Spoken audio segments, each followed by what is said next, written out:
La tradition orale mandingue, la légende de Bala Faseke illustre l'importance de la musique et de la parole dans la culture mandingue. Elle montre aussi comment un simple acte artistique peut fonder un lignage prestigieux, celui des Kouyaté, qui perdure encore aujourd'hui. À travers cette figure légendaire, c'est toute une mémoire collective qui se transmet, montrant la force et la vitalité de la tradition orale africaine. Particulièrement vivante en Afrique de l'Ouest et transmise de génération en génération par les griots. Ces derniers jouent un rôle fondamental dans la conservation de l'histoire, des coutumes et des valeurs. L'un des griots les plus célèbres est Bala Faseke, considéré comme le premier griot du héros légendaire Soundiata Keïta, fondateur de l'Empire du Mali au XIIIe siècle. À travers la légende de Bala Faseke, on découvre l'origine du patronyme Kouyaté, associé jusqu'à nos jours à la caste des griots. Bala Faseke était le griot personnel de Soundiata Keïta. Il fut envoyé en mission diplomatique auprès de Soumaworo Kanté, le roi sorcier du royaume de Sosso et ennemi juré de Soundiata.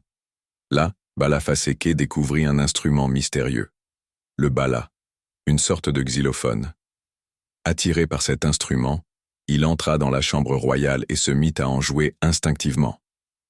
Soumaworo, surpris et envoûté par la beauté des sons, fut à la fois furieux de l'intrusion et fasciné par le talent du griot. Séduit par la musique, il décida de le retenir captif.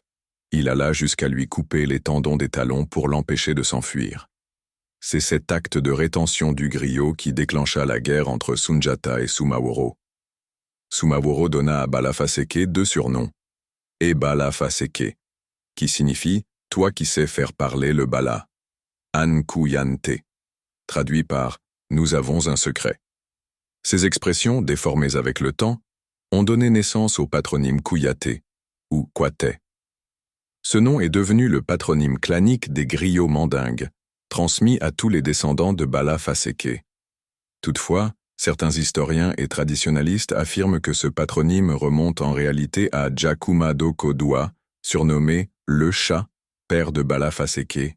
Il serait ainsi l'ancêtre fondateur du clan Kouyaté. Aujourd'hui encore, dans les sociétés de tradition mandée, les Kouyaté occupent une place particulière. Nombre d'entre eux sont griots ou artistes. Ils sont considérés comme les dépositaires légitimes de la mémoire historique et ont le droit exclusif de narrer les origines du manding, notamment à travers des récits et des chants comme le lamban. Dans la société mandingue, organisée en castes, appelée Niyamakalaya, les Kouyaté revendiquent une supériorité symbolique sur les autres membres de leur caste par leur ancienneté et leur légitimité. Ce prestige est particulièrement visible lors des cérémonies officielles où ils chantent et déclament leur héritage avec fierté.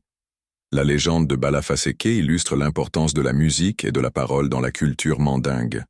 Elle montre aussi comment un simple acte artistique peut fonder un lignage prestigieux, celui des Kouyaté, qui perdure encore aujourd'hui. À travers cette figure légendaire, c'est toute une mémoire collective qui se transmet, montrant la force et la vitalité de la tradition orale africaine.